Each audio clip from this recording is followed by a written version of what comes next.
نحمدہ و نصلی علی رسولہ الکریم اما بعد فاعوذ باللہ من الشیطان الرجیم بسم اللہ الرحمن الرحیم۔ سورۃ الحجر کی آیت نمبر 30 سے آج کے سبق کا آغاز کریں گے۔ رب اشرح لی صدری ویسر لی امری واحلل عقدۃ من لسانی یفقہوا قولی رب زدنی علما رب زدنی علما رب زدنی علما۔ اللہم فقہنا فی الدین اللہم فقہنا فی الدین اللہم فقہنا فی الدین۔ اعوذ باللہ السمیع العلیم من الشیطان الرجیم من ہمزہ ونفخہ ونفثہ۔ سورۃ الحجر کی آیت نمبر 30 سے آج کے سبق کا آغاز کریں گے۔ فسجد الملائکہ، تو سجدہ کیا فرشتوں نے، کلہم وہ سب، اجمعون تمام کے تمام سب، الا ابلیس سوائے ابلیس کے، ابا اس نے انکار کیا۔ جیسا کہ ہم آیت نمبر 29 میں پڑھ چکے تھے کہ جب اللہ سبحانہ وتعالیٰ نے فرمایا کہ جب میں بنا لوں گا اسے اور پھونک دوں گا اس میں اپنی روح تو تم گر پڑنا اس کے لیے سجدہ کرتے ہوئے، تو اور یہ سجدہ تعظیمی کی بات ہم نے کی تھی، تو سجدے میں گر پڑے فرشتے وہ سب تمام کے تمام، لیکن سوائے ابلیس کے، اس نے انکار کیا۔ اس سے کس بات سے انکار کیا؟ دیکھیں، ان یکون مع الساجدین، کہ وہ ہو سجدہ کرنے والوں کے ساتھ۔ قال، اللہ نے کہا، یا ابلیس ما لک الا تکون مع الساجدین، کہا اللہ نے، اے ابلیس کیا تیرے لیے کہ نہیں تو ہوا سجدہ کرنے والوں کے ساتھ؟ قال، اس نے کہا، لم اکن لاسجد، نہیں میں ہوں کہ میں سجدہ کروں، لبشر خلقتہ، کسی انسان کو تو نے پیدا کیا اسے، من صلصال من حماء مسنون، کہ تو نے پیدا کیا اسے بجنے والی مٹی سے، گارے سے، سڑے ہوئے۔ قال فاخرج، بس اللہ نے کہا بس تو نکل جا، منہا اس سے، فإنک رجیم، بس بے شک تو مردود ہے، وإن علیک لعنۃ، اور بے شک تجھ پر لعنت ہے، الی یوم الدین، قیامت کے دن تک۔ قال، ابلیس نے کہا، ربی فانظرنی، اے میرے رب پھر مجھے مہلت دے۔ سب سے پہلے میننگز کو دیکھ لیتے ہیں۔ مع اہل و عیال، معیت، ساجدین سجدہ، مسجود ملائک ساجد، قال قول اقوال مقولہ و اقوال ذری، یا ابلیس ابلیس شیطان کا نام ہے، لبشر بشر بشری تقاضا، خلقتہ خلق خالق مخلوق اور خلقت، من جانب بنو من حیث القوم، فاخرج خارج خروج اخراج اور وزیر خارجہ، رجیم رجم حد رجم، واو شان شوقت، لیل و نہار عزت و احترام، علیکہ علیحدہ، علی الاعلان اور علی العموم، لعنت لعنت لعین اور ملعون، الی مرسل الی دائی الی الخیر، یوم یوم ایام یوم آخرت، ربی رب ربوبیت رب کائنات کے لیے استعمال کرتے ہیں۔ عربک کے ورڈز دیکھیے، عربک کے ورڈز ہیں ہمارے پاس، سلسال ہم پڑھ چکے ہیں کل کے سبق میں، حماء مسنون بھی پڑھ چکے ہیں، الدین قیامت کے دن، اور انذر مہلت دے۔ آیت نمبر 32، کہا شیطان نے، اللہ نے، اے ابلیس کیا ہے تجھے کہ نہیں ہوا تو سجدہ کرنے والوں کے ساتھ، کہ سب نے سجدہ کیا لیکن تو نے نہیں کیا۔ تو شیطان نے کیا کہا؟ ابلیس نے کہا، میں نہیں ہوں ایسا کہ میں سجدہ کروں کسی انسان کو۔ اس نے کہا کہ میں ایسا نہیں ہوں کہ میں کسی ایسے انسان کو سجدہ کروں جس کو تو نے بجنے والی مٹی سے اور کالے سڑے ہوئے گارے سے پیدا کیا۔ کہا اللہ نے، بس تو نکل جا اس سے، بے شک تو مردود ہے، ہراندہ ہوا ہے، بے شک تجھ پر لعنت ہے قیامت کے دن تک۔ اللہ سبحانہ وتعالیٰ نے نکالنے کی بات بھی کر دی، قیامت تک لعنت بھی دے دی۔ کہا ابلیس نے، اے میرے رب پھر مہلت دے مجھے۔ ابلیس نے کہا کہ مجھے مہلت دے، کب تک؟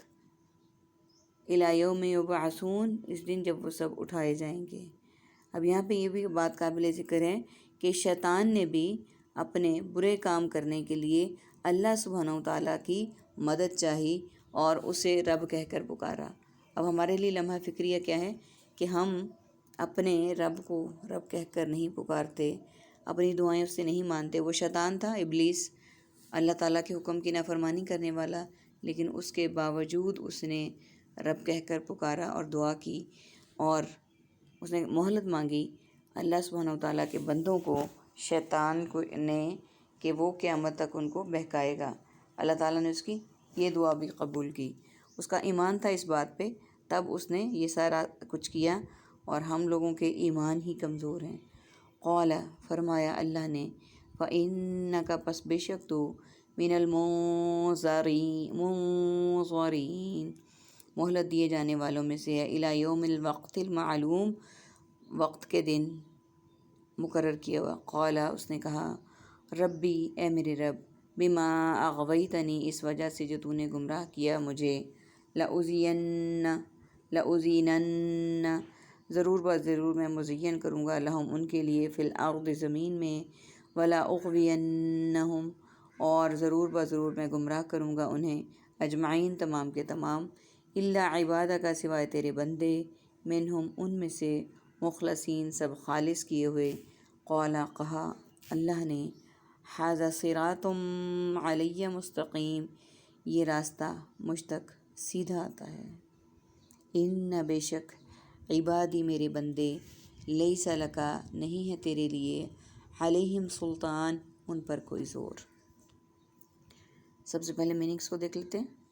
من جانب منو ان من حیث القوم الوقت وقت اوقات معلوم علم عالم معلوم تعلیم اور معلومات بما ماحول ماتحت ماجرا مافوق الفطرت اغویتنی اغوا برائے تاوان اور مغوی لأزینن مزین تزین و آرائش فی الحال فی الفور فی الحقیقت الارضی ارض و سما قطع راضی اور ارض مقدس اجمعین جمع جامع مجمع اور جماعت عبادہ کا عبد عبادت معبود اور عبداللہ المخلصین خالص مخلص اخلاص اور خلوص کے لیے بولتے ہیں۔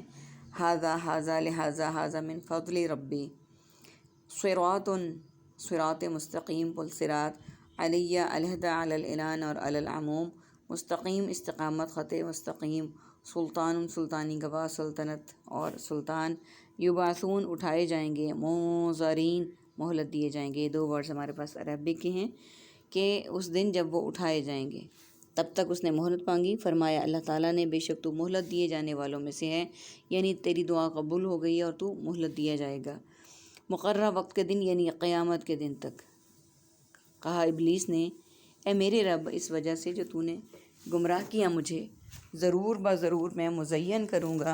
اس نے کہا کہ جو تو نے مجھے مہلت دی ہے، میں ضرور مزین کر دوں گا ان کے لیے، یعنی ان لوگوں کے لیے جو تیرے راستے سے بہکنے والے ہوں گے، زمین یعنی اٹریکشن کا باعث، اور ضرور میں گمراہ کروں گا ان سب کو، یعنی میں ان کے لیے اٹریکشن کا باعث بنوں گا، ہر چیز میں اٹریکشن ڈالوں گا، اور میں ضرور گمراہ کروں گا ان کو، سوائے تیرے ان بندوں کے، ان میں سے جو خالص کیے ہوئے ہیں، یعنی جن کو خالص کیا ہوا ہے۔ فرمایا اللہ نے، یہی راستہ ہے جو مجھ تک پہنچتا ہے سیدھا، بے شک میرے بندے نہیں تیرا ان پر کوئی زور۔ اب جن کو اللہ نے مخلص کیا ہوا، مخلصین لفظ ہے، مخلص، جس کو اللہ سبحانہ و تعالیٰ مخلص کر لیں، مخصوص کر لیں، اور جو مخلص ہوتا ہے وہ شخص ہوتا ہے جو خود مخلص ہو۔ تو اللہ سبحانہ و تعالیٰ کی، جس پر اللہ سبحانہ و تعالیٰ کی رحمت ہے، اس کو اللہ سبحانہ و تعالیٰ مخلص کرتے ہیں، تو اللہ تعالیٰ نے ان کی گواہی دے دی کہ میرے جو مخلص کیے ہوئے بندے ہیں، خاص کیے ہوئے ہیں، وہ میرے راستے سے کبھی نہیں بہکیں گے، وہ گمراہ نہیں ہوں گے، اور جس راستے پر وہ چل رہے ہیں وہی راستہ ان کا ایسا ہے کہ وہ سیدھا جنت تک پہنچے گا۔ اللہ تعالیٰ ہمیں ان مخلص لوگوں میں شمار کرے جن کو اللہ تعالیٰ خود مخلص کر لیں، اور جن پر خود اللہ تعالیٰ اپنی رحمت کریں، آمین یا رب العالمین۔ آیت نمبر 42، بے شک میرے بندے نہیں تیرا ان پر کوئی زور، یعنی میرے بندوں پر، ایسے پر جو مخلص کیے ہوئے ہیں، ان پر تیرا کوئی زور نہیں، الا من اتبعک من الغاوین، مگر جو پیچھے چلتے ہیں تیرے گمراہوں میں سے، لیکن ان بندوں میں سے جو تیرے پیچھے چل رہے ہیں وہ گمراہ ہو چکے ہیں، باقیوں پر تیرا کوئی زور نہیں چلے گا۔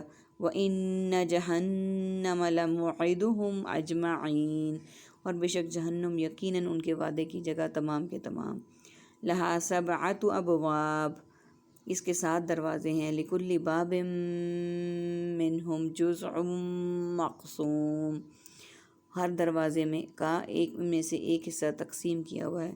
ان المتقین بے شک سب پرہیزگار لوگ، فی جنات وعیون باغات میں اور چشموں میں ہوں گے۔ ادخلوہا، تم سب داخل ہو جاؤ، بسلام آمنین، اس میں سلامتی کے ساتھ سب بے خوف ہو کر۔ ونزعنا ما فی صدورہم، اور ہم نکال دیں گے جو ان کے سینوں میں ہے، من غل اخوان، کسی کدورت سے، اخوانا علی سرر متقابلین، بھائی بھائی بن کر تختوں پر سب آمنے سامنے، لا یمسہم، نہیں پہنچے گی انہیں، فیہا، اس میں، نصب، کوئی تکلیف، وما ہم منہا بمخرجین، اور وہ اس سے ہرگز نہ نکالے جائیں گے۔ ہمارے آج کے سبق میں آیت نمبر 44 تک ہے۔ ہم نے آگے صرف میننگز پڑھے ہیں، باقی انشاءاللہ اللہ سبحانہ وتعالیٰ ہمیں توفیق دے، ہم کل پڑھیں گے، اور اب جو مکمل کریں گے وہ 44 تک ہی کریں گے، باقی کو انشاءاللہ ہم کل پڑھیں گے۔ یہاں پہ یہ بات قابل ذکر ہے کہ جو پیچھے چلتے تیرے گمراہوں میں سے، اور بے شک جہنم یقیناً ان سب کے وعدے کی جگہ ہے، یعنی جہنم ہی ایسی جگہ ہے جس کا وعدہ کیا گیا ہے کہ تم سب نے یہاں لوٹ کر آنا ہے۔ اور اگلی بات دیکھیے بتائی گئی کہ اس کے 7 دروازے ہیں، یقیناً ہر دروازے کا ان میں سے ایک حصہ ہے تقسیم کیا ہوا۔ یہ بتا دیا کہ جہنم کے 7 دروازے ہیں، اور ہر دروازہ ایسا ہے کہ اس کا ایک حصہ جو ہے وہ ان کے لیے کھولا گیا ہے۔ اب دیکھیے اتبعت میننگ، اتباع تابع متبع سنت، الغاوین اغوا برائے تاوان وغوی، لموعدہم وعدہ وعید مسیح موعود، سبعۃ قرات سبع، عشرہ اسبوعی اجلاس، جزء جز، اجزاء جزیات اور جزئی طور پر، مقسوم قسم کھانا قسمیں، المتقین تقوی اور متقی، ادخلوہا داخل، دخول مدخلت اور وزیر داخلہ، اس کے لیے ورڈ استعمال ہوتا ہے۔ اللہ تعالیٰ سے دعا ہے کہ اللہ تعالیٰ ہمیں ان مخلص لوگوں میں داخل کریں جن پر شیطانی وار نہ چلتے ہوں، اور ہر جنت کے 7 جو جنت کے دروازے ہیں ان میں سے اللہ تعالیٰ ہمارا داخلہ مقبول فرمائیں، نہ کہ دوزخ کا۔ آمین یا رب العالمین۔ سبحانک اللہم و بحمدک، نشہد ان لا الہ الا انت، نستغفرک و نتوب الیک۔ السلام علیکم ورحمۃ اللہ وبرکاتہ۔